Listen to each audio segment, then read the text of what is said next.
When you hear spiritual mediums, Native American mythos, and a human desire to secularize the mystical, do the first generation of Pokemon games come to mind?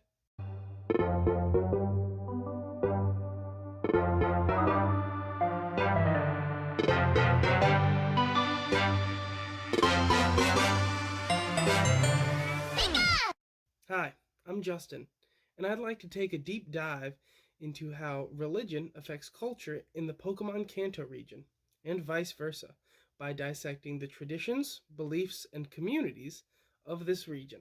Over its 24-year history, Pokemon has grown to be the largest media franchise in the world, having grossed an estimated over $100 billion.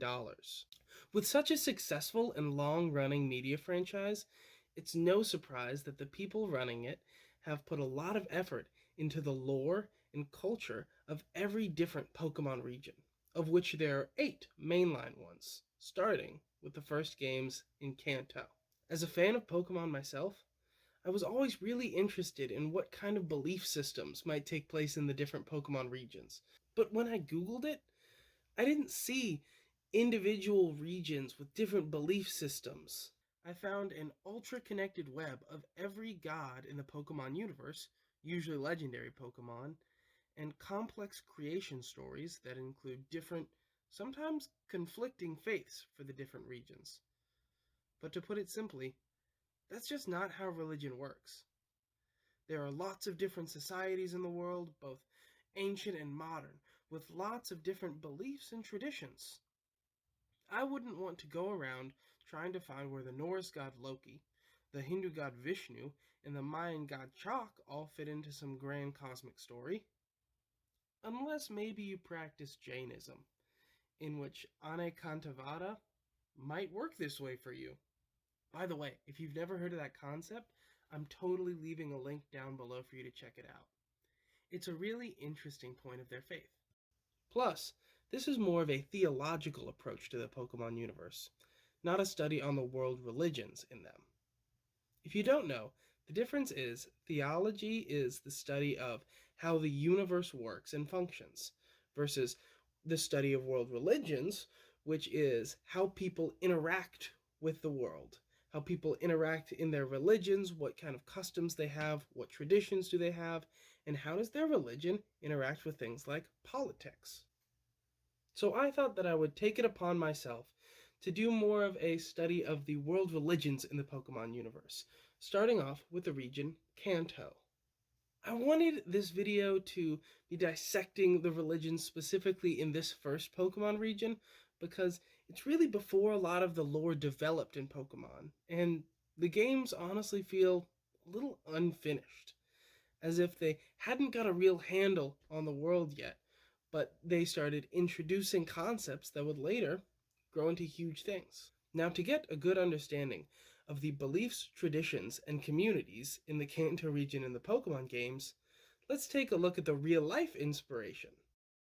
Not surprisingly, the Kanto regions of the Pokemon games are based off of the Kanto region of Japan. Now, there are lots of things that we could talk about in the Kanto region, from their lovely architecture, geography, and the socio-economic status of their people. All of these could make their own video for themselves, but we're here to talk about religion. So, what religions are commonly practiced by the individuals living in Kanto? Well, that's primarily Shinto or Buddhism, and many people actually practice both. Now that we've talked a little bit about the real-life inspiration of this fictional region, let's talk a little bit about the 2 main religions that we mentioned, Shinto and Buddhism, and what kind of traditions and beliefs those have. If we have a good understanding of those, maybe we'd be able to figure out a little bit what are the beliefs of the people in this fictional region. So that means it's time for a religion speed run. The rules of the religion speed run are easy. You just have to 1. Explain a religion in its simplest terms possible. 2. Do it as fast as possible without missing too much of the important information. And 3. Don't disappoint my religious studies professor too much. Sorry, Dr. Wansink. A good example of this is the Nicene Creed in Christianity. It covers all the basic points pretty quickly. Let's start off with Shinto. Let's go. To put it simply, Shinto is known as the indigenous religion to Japan, and was officially founded in the 6th century AD, although it was practiced long before then. It also is known as more than just a religion and is really a collection of obligations, beliefs, and community traditions. Even if you identify as an atheist, in Japan you are still likely going to be visiting your local Shinto shrine and participating in ritual cleansing, giving donations to kami, which are Japanese spirits, and participating in the many festivals all across the Kanto region or Japan as a whole. That's it for Shinto, very basic. Let's move on to Buddhism. Buddhism was started by an Indian prince called Siddhartha Gautama, and his father once was told that he would either become a great king or a great monk. Hoping for the great king, he locked him away in a castle so that he would never see the suffering of mankind. They even rushed away any sick, injured, or dying servants so that Siddhartha would only have a life of luxury. This ended up backfiring when, after an unsupervised walk around his kingdom, Siddhartha saw a poor man, a sick man, and a dead man. After this experience, he wanted to learn more about the suffering of the world and how to end it. After following some ascetic monks, which means that they're really hardcore and they didn't eat much and they lived completely separate from the rest of the world, he meditated under a Bodhi tree and found enlightenment. His main teachings are summed up in the Noble Eightfold Path and the Four Noble Truths. These help people to achieve nirvana, which is the end of the cycle of rebirth, and is also achieving enlightenment. That concludes our religion speed runs. Now, the Kanto region of Japan is a hotbed for both of these religions, having some of the most important shrines and temples for Shinto and Buddhism, like the Kotokuin Temple, the Meiji Shrine, and the Kashima Jingu Shrine, for example. Now, to make long story short, we don't see the spitting image of either religion in the Pokemon games. While we do see Pokemon based off of different kami or yokai from Shinto, we never see Shinto shrines or house shrines, known as Jinja and Kamidana, respectively. The obvious telltale sign that we don't see any of these shrines out in the open, apart from one shrine that we'll talk about later, is that we don't see any torii gates. These are those gates that you see right outside of Shinto shrines that look like this. We do see them in general in the Pokemon world, but only in regions such as Johto, so we know that they exist, but we don't see any in the Kanto region. So we know that we're not following any exact type of Shinto or even some kind of Poke Shinto. And to put it bluntly, there is nothing whatsoever that would lead us to believe that Buddhism exists in the Kanto region of Pokemon. There's no talking about an Eightfold Path, the Four Noble Truths, or any great leader such as Buddha. There's also no temples whatsoever, just like there are no Shinto shrines. So that's it. If neither of these religions are in Kanto, then why did we just learn about them? Well, that's because elements of both religions, specifically Shinto, are going to be extremely important in breaking down the fictitious religions that we will see in the first generation of Pokemon games. But in reality, the Japanese Kanto region is really a diverse place, with lots of folklore, myths, and traditions. If you are at all interested in the relationship between Buddhism and Shinto, or want to learn about either, I'll have links down below so you can check that out. So we've talked about how the Kanto region doesn't have any temples or shrines, but are there any places of religious or spiritual significance in this fake video game country? Well, yes. Specifically, two locations. The dojo in Saffron City and the Pokemon Tower in Lavender Town. And it is my theory that both of these locations are a part of the same religion. Let's talk a little bit about these places and their significance. Many of you might be thinking, dojos don't have any spiritual significance. I understand that a cemetery might, but a dojo is just a place where guys named Chet go and hit each other and brag about what color belts they have, right? Dojos, many times, play an important role in the extension of one's religion outside of large temples. Dojos and martial arts in general are often an extension of whatever belief system that their founders practiced. For example, Shaolin Kung Fu was started by Bodhidharma, the same man accredited for spreading Buddhism to China, and it is often practiced as an extension of their faiths by Buddhist monks. The sign in front of the Saffron City Dojo identifies it as a karate dojo.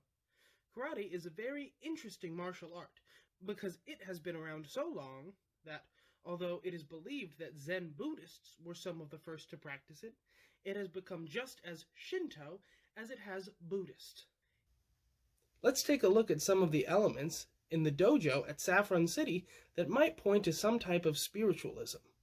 In this dojo, just like in almost every building in Pokemon, there are lots of Pokemon trainers, but also in this dojo, there is a master trainer, and behind him, a small setup with 2 Pokeballs. These Pokemon house his prized Pokemon Hitmonchan and Hitmonlee, and 2 pieces of wood or paper with symbols on them. Sometimes there's also a plant on this stand.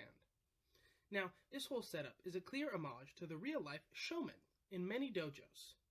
These are kind of mini shrines or setups with lots of different moving pieces with deep spiritual meaning. They can have pictures of founders of the dojo, small kamidanas, or mini shrines, or even long scroll-like papers with those characters on them. Now we're going to call that paper an ofuda, and it's usually a blessing from a real-life Shinto shrine or Buddhist temple. Although, after searching these symbols, I couldn't really find what they meant. If you know or understand kanji characters, give me a shout, because I think that's what these are supposed to be. Maybe it's just nonsense and a fake Pokemon language. Maybe it's Hitmonchan and Hitmonlee. But anyway, showmen and kamidanas are typically places for small worship gatherings and acknowledging the spiritual nature of the martial art. Worship around these normally consists of maybe some water, some rice, the flowers, and a chiming of a bell. Very simple stuff, bare bones. But there are many reasons why people believe that kamidanas and showmen are included in dojos. Some people believe that they ward away evil spirits. Some people believe that they attract good spirits. And some people just believe that they legitimize the space as a place of spiritual importance.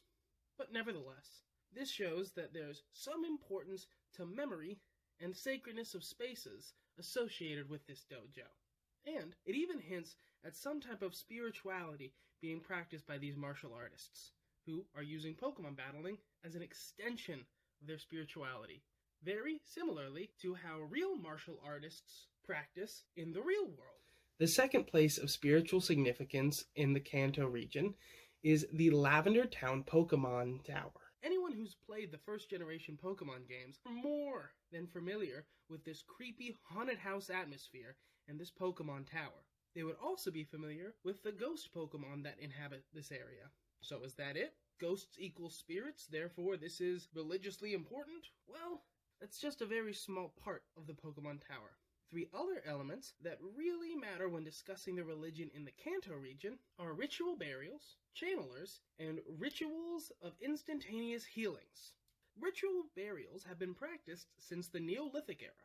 Humans have always used gravestones or flowers or some other significant marking to show that somebody was once here and that they mattered. But the way that people have gone about burying people and the reasons for that have varied depending on culture and religion. For example, traditional Jews believe that during the Messianic age, when the Savior comes, and when the temple will be rebuilt in Jerusalem, the bodies of all Jewish people will be resurrected. Fun fact, this is why traditional Jews won't be cremated, and they will be buried with every part of their body, even if something like an arm was separated before death.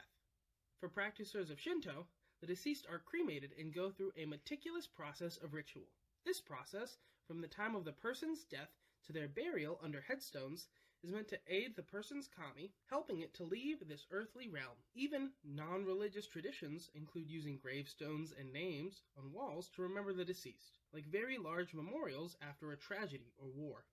Now, there are many reasons why monuments both large and small, and traditions both simple and elaborate, might be used to remember those who have fallen. But the Pokemon Tower is a bit different. It's not people that are buried, but Pokemon. And both humans and Pokemon come to mourn those who have fallen. We see people paying respects to their Pokemon, as well as Pokemon who mourn using their own traditions, like Cubone. Cubone wear the skull of their deceased mother. In fact, the inciting incident of why the player, you, needed to go to the Pokemon Tower in the first place was because Team Rocket had disturbed this holy resting place, and we see the ghost of one of these Pokemon causing chaos. Next, We also see spontaneous healing taking place in this building, very similar to the real-world belief of faith healing. When the player character walks on this square, all the Pokemon are healed after a great flash of light. While the player character can also go to places like the Pokemon Center to heal their Pokemon or use potions and other items, this is one of the only instances of supernatural healing in any Pokemon game. And when talking about supernatural forces, this is definitely something to keep in mind, especially since the channelers all congregate around the same area. But let's actually talk about these channelers who communicate with these spirits. Channelers, mediums, and other practitioners of some communication with spirits beyond this mortal plane practice some type of spiritualism. And we can see these mediums communicate with spirits through sticks with rope or cloth attached to them. These are likely reminiscent of Yorishiro, or an object that can attract kami for worship. These channelers are likely filling in for the role of Yorimashi by being possessed by these spirits. These specific spirits must be the spirits of Pokemon who have passed. They even say things in battle like, "I was possessed." This, along with references of other dimensions and curses, like in the Pokédex entries for Haunter and Gengar, as well as extra-natural powers being displayed, leads me to believe that these channelers, along with those who pay respects to their dead Pokemon, such as the in-game characters Mr. Fuji or Blue, are practitioners of a sect of spiritualism. Perhaps this is a very small or dying sect, only really being practiced by this group and perhaps other NPCs that show extra-natural powers, such as many psychics found in Saffron City. I do not think that it would be a stretch to say that the same spiritual force also gave these people their psychic abilities. This is because for centuries, but especially with the resurgence of Western spiritualism in the mid-1800s with the Fox sisters' famous public seances, a common belief of spirits and ghosts was that they could make objects float in the air, seemingly without human intervention. But it wasn't until the 1930s and 1940s that Dr. J.B. Rhine of Duke University was interested in and convinced about people being able to influence the outcome of events, much like psychic abilities. So perhaps these psychics, who actually do show these abilities, either originated as or are currently members of a spiritual belief system, just like the channelers. Also, perhaps it's just a coincidence that the same town as the spiritualist dojo also houses a majority of psychics. Maybe they are a part of the same or similar sects of the same belief group. We see the psychic Pokemon gym and the strongest psychic in the whole region, Sabrina, there. But in conclusion, this type of belief in curses, psychic abilities, ritual burial, and sacred spaces like the dojo in Pokemon Tower, all these facts conclude in some great Poke-spiritualism being that very first religion that we see in the Kanto region. This definitely takes influence from Shinto, but doesn't quite have the structure of it. But it more resembles a vague spiritualism that involves both human and Pokemon, therefore Poke-spiritualism.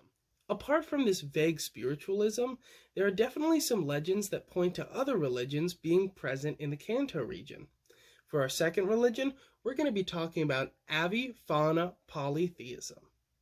The Kanto region has their own larger-than-life and extraordinary creatures, which have come to be known as legendary Pokemon. The three that can be focused on for our second religion are birds, Articuno, Zapdos, and Moltres. These birds are migratory, meaning that we see them in more than one region throughout the years. So let's figure out what the Pokédex says about these. Articuno, its Pokédex entry says, is said to appear to people who have been stranded on snowy mountains, and also has some control over snow. Zapdos is said to have complete control over thunderstorms and lightning, which come from its wings. And Moltres is said to bring about the coming of spring. So all in all, these birds are said to have complete control over climate. Across human history, deities that have taken the shape of birds are often associated with migration, weather, and the changing of seasons. This is why we have so many examples of mystical birds throughout prehistory, including the simurgh of Persian mythology, the thunderbird of many North American indigenous traditions, and the phoenix of Egyptian mythology. These three birds were the inspiration for our legendary trio here, and all three tend to be worshipped in a polytheistic tradition as a part of a pantheon. Polytheism means the worship of more than one deity, as opposed to monotheism, the worship of only one god, and a pantheon is the group of gods or deities within a polytheistic tradition. However, unfortunately, we don't see any active worship of these legendary creatures throughout the games. These Pokédex references make reference to legends long ago about the changing of seasons and storms, but we don't see anybody that really acknowledges them in the games. Heck, even the grass-type gym leader, who you'd think would have a really close connection with nature and seasons, doesn't acknowledge the Pokemon that make spring. The Elite Four member, who specializes in ice, doesn't bring up the snow-creating Pokemon. And Lieutenant Surge doesn't talk about the Pokemon that brings about thunderstorms at all. And it kind of makes sense. We really don't see any rural areas in this first generation of Pokemon. And if you've played for a while, you'll know that this is the only generation that doesn't have berries growing in the region. This is the only region without any fruit-bearing plants. That means that there is almost no rural presence in the Kanto region. Perhaps a group of farmers would have practiced this polytheistic religion long ago, but currently, Kanto is full of scientists and professors and lacking in the Department of Rural Labor and Natural Resources. So, we've talked about a religion that seems to be dwindling and one that's already dead. So, what are a majority of the people in the Kanto region practicing? Well, that leads us to our third ideology, Poke-Humanism. To understand the concept of humanism, let's talk about secular ideologies and secularization, which we see very prominently through the Kanto region. What we see in the Kanto region of Pokemon games is clearly a secular ideology. Now, secular cosmic ideologies are extremely diverse, just like religious ones. From atheism to agnosticism to even some sects of Satanism. Studying these beliefs about internal power can be just as interesting as beliefs about God or gods. This is where we find our third religion, which I've labeled Poke-Humanism. Humanism is the belief in the goodness and utilization of humans to make the world a better place for everyone. It is not unpopular for humanist organizations to go out and feed hungry children, or house the homeless, or lots of other things that you would assume religious organizations do. But they do it just to make society better. If you were to take humanism and apply it to a whole society, you might see a society very similar to the one in the Kanto region of the Pokemon games. They have free healthcare, technological and scientific breakthroughs constantly, and thriving sports and entertainment that are all products of innovation from a humanist society. Along with this humanist view of the region, we see secularization play a large role. For example, the most spiritual place in Kanto, the Pokemon Tower, was transformed into a radio tower in the 3 years following the first generation games. This is a clear example of how innovation and technology can overcome spirituality in a region. The dojo too has been closed for reasons unknown, but was later reopened so that Pokemon trainers could interact and battle one another. It does happen to maintain the characters in the background, but with less of a spiritual meaning, and the master is almost never in front of it, so it's clearly just now some kind of decoration. This building too has been secularized for the purpose of Pokemon battles exclusively, not Pokemon battles for the sake of an extension of someone's faith. We see secularization to extreme levels in this region. The only Pokemon in Kanto that we see anything about a creation myth is Mew, and we have scientists in these Pokemon games trying to dissect the DNA of Mew, saying that it's the world's first Pokemon, and even taking it and making their own scientific variant of it, Mewtwo. If taking a god and trying to make your own more powerful humanist version isn't the best example of secularization you've ever seen, I'd be surprised. Secularization usually means taking something religious and making it non-religious. We see this with a lot of churches that have been made into museums, or schools that once affiliated with a religious organization no longer doing so. Another good example of this secularization comes from the grass-type trainer that I was talking about before, Erica. It's clear that in between the first and second generation of Pokemon games, she used technology more in her gym rather than any kind of natural sunlight or relying on nature. We can see large water spigots and even bright lights showing up in her gym. It's clear that she's been using innovation to improve her space and the lives of others. That brings me to another point. This isn't regular humanism. because that holds values completely on the abilities of humans and the innovation of humans.